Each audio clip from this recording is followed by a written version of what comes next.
আজকে কথা বলবো আমার স্কুল নিয়ে। চলুন আপনাদের সবাইকে নিয়ে ঘুরে আসি আমার স্কুল থেকে। ওইখানে অনেক ভালো জমকালো আয়োজন করেছে ফুটবল ম্যাচ। চলুন আপনাদের মাঝে শেয়ার করি। আসসালামু আলাইকুম everyone, welcome to the new another blog. আশা করি আপনারা সবাই ভালো আছেন।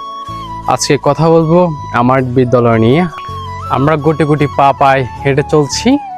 আজকে আপনাদের মাঝে সবকিছু শেয়ার করব। ফাইনালি চলে আসলাম স্কুলে এবং স্কুলের মাঠেই আছি। যেহেতু কালকে বৃষ্টি হয়েছিল, তো এখনো মাঠটা একটু ভিজা। তো দেখুন কত সুন্দরভাবে আয়োজন করেছে। ফাইনালি প্লেয়াররা মাঠে নামছে। তো দেখুন এখানে সব সিরিয়াল মোতাবেক নামছিল। তো এখানে হচ্ছে ক্লাস 8 থেকে মনে হয় ক্লাস 10 পর্যন্ত, আরো জুনিয়রদের হয়তো ভালো খেলে নিচ্ছে আর কি। তো দেখুন আকাশের ওয়েদারটা কতটাই সুন্দর। তো প্লেয়াররা দুই পক্ষ পাশাপাশি দাঁড়ালো। ফাইনালি প্রবেশ করছে প্লেয়াররা মাঠে। আজকে দুইটা শক্তিশালী দল, পদ্মা এবং মেঘনা। দেখতে অনেকটা ভালো লাগতেছিল, আর আকাশের ওয়েদারটা এতটাই সুন্দর ছিল যে বলার বাহিরে। ফাইনালি ওরা প্রবেশ করছে। আর আপনারা যারা জেবানু সুলতান উচ্চ বিদ্যালয়ের প্রাক্তন ছাত্রছাত্রী আছেন, অবশ্যই আপনারা কমেন্ট করেন আপনারা কত বেশি ছিলেন। শুরু হয়ে গেল ফুটবল ম্যাচ। এক দল পাশাপাশি অন্য দলকে আক্রমণ করছিল। আপনারা স্কুল থাকাকালীন কে কিরকম খেলা দেখেছেন এবং এনজয় করেছেন অবশ্যই বলবেন। তো এখানে আক্রমণ করছে দুই পক্ষ এবং শুট করলো, ব্যর্থ হয়েছে, গোল হয় নাই।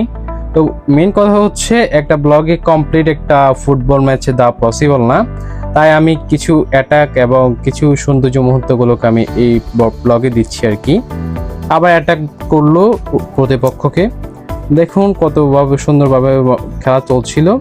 আর সবচেয়ে ইম্পর্টেন্ট কথা হচ্ছিল মাঠটা যেহেতু এখনো কাদা মাখা, তাই প্লেয়াররা বল রিসিভ করতে একটু প্রবলেম হচ্ছিল আর কি।